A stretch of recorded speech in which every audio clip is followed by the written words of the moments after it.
Од денес во институциите во северниот дел на Косово нема веќе српски полицајци, ниту судии, а во Косовското собрание нема српски пратеници.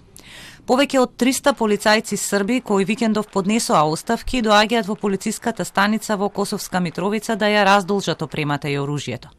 Околу 150 српски суди, обвинители и вработени во судската служба и формално се повлекоа од судот во Косовска Митровица, а десетмина пратеници од српската листа ги вратија мандатите во Косовското собрание.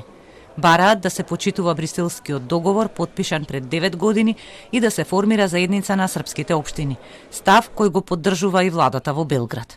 Ми више не учествуваме во институције. И сега šta треба да вратимо со институcije, a oni da i dalje na formiranju zajednice srpskih opština.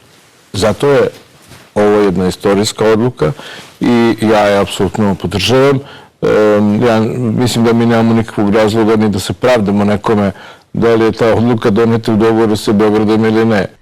Дачич инсистира на тоа дека ова е одлука на народот на Косово и посакува ситуацијата да трае што пократко. Ке направиме се за да се сочува мирот, вели Дачич, но додава дека Србија ќе биде одлучна да го заштити српскиот народ на Косово ако се загрози неговата безбедност. Косовскиот премиер Албин Курти вчера оцени дека обидите на Србија да го дестабилизира Косово, манипулирајќи го српското малцинство на северот од земјата, ќе пропаднат. Тој ги повика србите да се вратат во институциите.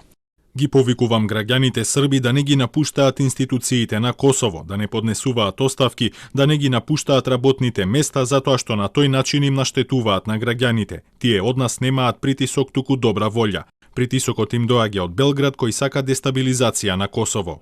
Ситуацијата на Косово ја вознемири и Европската унија, со чие посредство е и постигнат Бриселскиот договор. За ЕУ сега најважно е да се смири ситуацијата. Right now, the priority is to de-escalate the situation on the ground. Over the weekend, we have seen, or over the last few days, we have seen actually very, very dangerous escalation and the developments which are putting years of hard work and achievements at risk.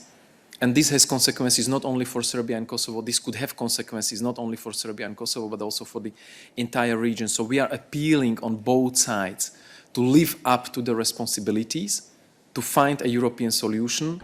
Тензиите меѓу Косово и Србија се засилија на почетокот на месецов, кога официјална Приштина почна да ја спроведува одлуката за пререгистрација на возилата од српски со косовски регистрации за србите кои живеат на Косово.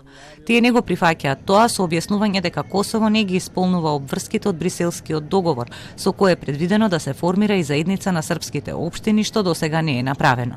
Европската унија ги повика и Белград и Приштина да го почитуваат Бриселскиот договор и повтори дека Косово има јасна обврска да ја формира заедницата на српски општини.